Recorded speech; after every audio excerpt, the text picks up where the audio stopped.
I guarantee you, you open this thing up, you will get sick if you drink it. It's ruined.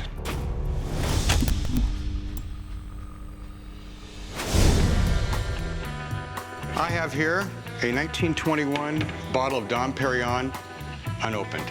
Oh yeah, time to party like it's your birthday. Popping bottles in the pawn shop. No, we're not popping that bottle. Dom Perignon was a 17th century monk who became a master at anything and everything wine. His big invention was a cork that was held down with a hemp string, sort of like champagne bottles today that are held down with a wire. The reason this invention was so big is when he made sparkling wine, the cork wouldn't pop out. All right, so it's just been sitting straight up like this Yes. in a liquor cabinet? Yes.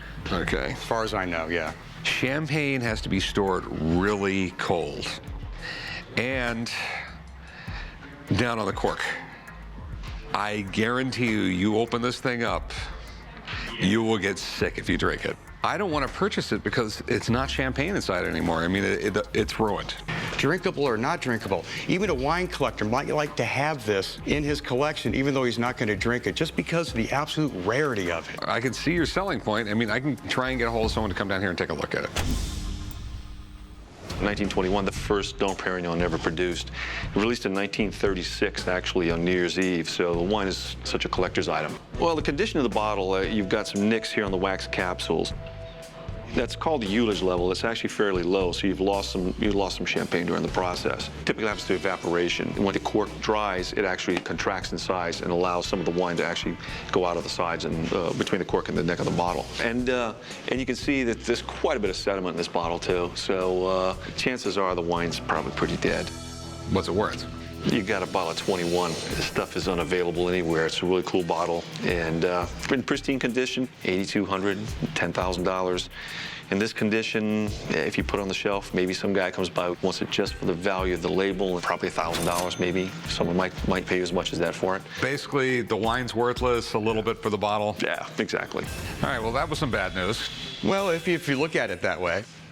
I don't see me being able to sell it. See, I think of it as a bottle collector's type of thing. Anyone who wants this is going to want a bottle with good champagne in it.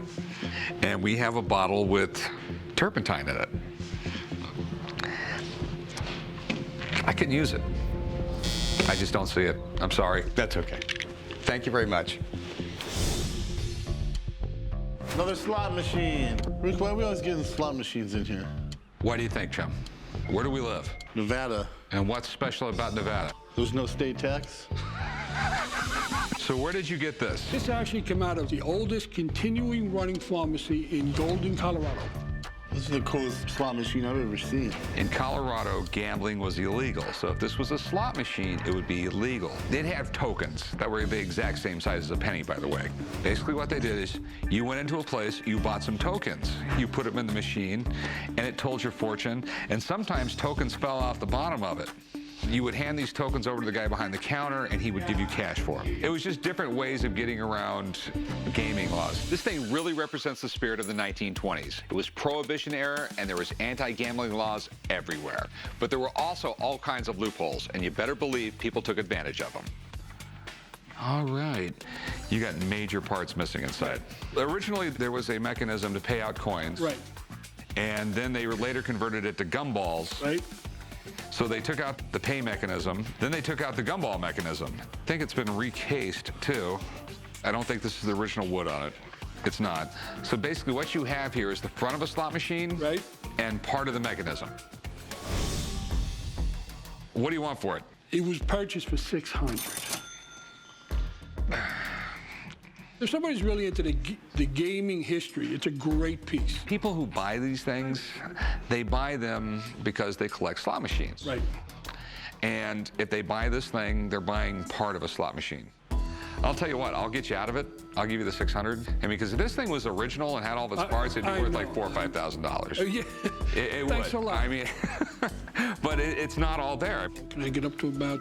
No, Okay. I will give you $600 for it. You know what? That is it. I'll take it. Okay.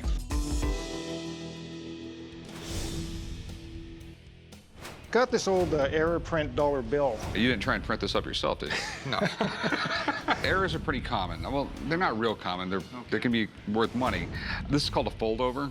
So this is one of the bills that was in the corner and it folded over a little bit. Usually they're like down here at the end of the bill. Okay. Except I've never seen one folded over this much. This is in incredible shape. Collectors love currency errors because everyone is completely unique. Okay, the big problem with these things right here is there's no book value on them. It's usually bigger the error, the more it's worth. Yeah. I really want to call on a friend of mine, let him look at this thing. There's lots of different kinds of errors. This is one of the nicest ones I've seen. It's a significant fold over. It's nice. You have the corner of the sheet, which has the back plate number on it. You've got the seal and serial number printed across the fold, which is kind of cool. This grade of 64 is on a scale of 1 to 70, 70 being perfect. You rarely see grades above 66 or 67, so 64 is really a top grade for this note. This note is worth significantly more because it's such a dramatic error, and a collector will like it. What's it worth? I mean, It's not rare to see a fold-over error, but oftentimes they're just partially folded. You don't have printing across them, and those aren't worth very much money. They're worth, you know, a couple $100 maybe. Because this is so significant and because of the way it's printed over, I think this would bring, I'd say, $1,000 to $1,500. Wow, that's great. Yeah, I was only expecting about $100 out of it. all right, so you still want $100 for it? I don't think so. No, I think it's probably 1,500. If I'm lucky, I'll get $1,500. That's what I'll get out of it if I'm lucky. Okay? I'm not going to give you that.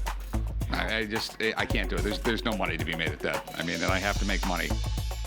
Tell you what, how about 1,000?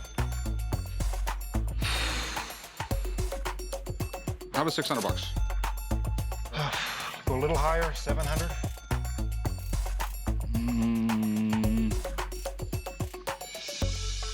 Yeah, I'll do the 700.